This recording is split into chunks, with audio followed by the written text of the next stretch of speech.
आज के वीडियो में IUI अर्थात इंट्रायूटेरिन इंसेमिनेशन अथवा अंतः गर्भाशयी वीर्य सेचन के बारे में संपूर्ण जानकारी चित्र सहित आपको समझाएंगे।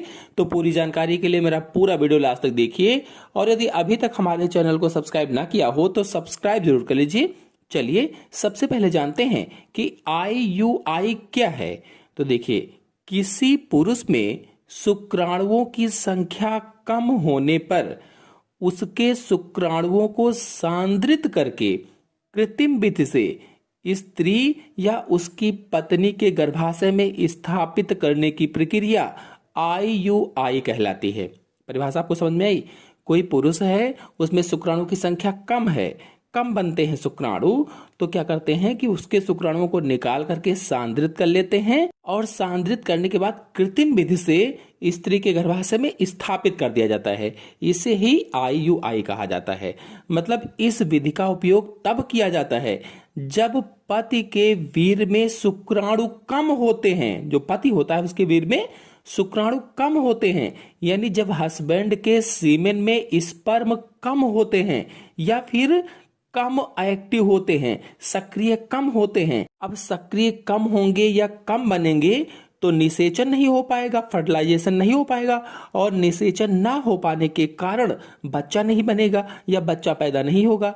अब यदि उसे बच्चा चाहिए तो IUD विधि का उपयोग किया जाता है और इस विधि में पुरुष का वीर्य निकाल कर प्रयोगशाला में उसमें शुक्राणुओं को अलग कर लिया जाता है। मतलब पति जो होता है, पति का सीमेन निकाल लिया जाता है और सीमेन से स्पर्म को अलग कर लेते हैं, पृथक कर लेते हैं। अब निकाले गए शुक्राणुओं का संसाधन करते हैं, मतलब स्पर्म की प्रोसेसिंग करते हैं और प्रोसेसिंग करने के बाद महीन कैथेटर द्वारा स्त्री के गर्भाशय में स्थापित करते हैं। लेकिन कब? तो उस समय जब स्त्री ओवल्यूशन के लिए तैयार हो या जब अंडाशय में अंडाणु निकलने के लिए तैयार हो या अंडोत्सर्ग होने वाला हो, उस समय शुक्राणुओं को स्थापित किया जाता है या डाला जाता है। यानी प्रोसेसिंग वाले स्पर्म को, प्रोसेसिंग वाले शुक्राणुओं को तब पहुंचाना चाहिए जब अंडा निकलने वाला हो स्त्री में। तब आपको बता दें, कभी कभी पति में शुक्राणुओं की संख्या कम नहीं होती है। यह विधि कब हुई? जब पति में शुक्राणुओं की संख्या कम थी या कम एक्टिव थे, तब IUI का प्रयोग किया गया। लेकिन कभी कभी क्या होता है कि जो पति होता है उस पर शुक्राणुओं की संख्या कम नहीं होती है, जबकि पत्नी के गर्भाशय का मुख इतना संकुचित हो जाता है या संकुचित रहता है कि स्खलन जब होता है या पति जब वीर्य को डालता है पत्नी की योनि में, तो उस वीर्य में जो शुक्राणु होते हैं वो शुक्राणु पत्नी की योनि से गर्भाशय में नहीं पहुंच पाते हैं, नहीं जा पाते हैं।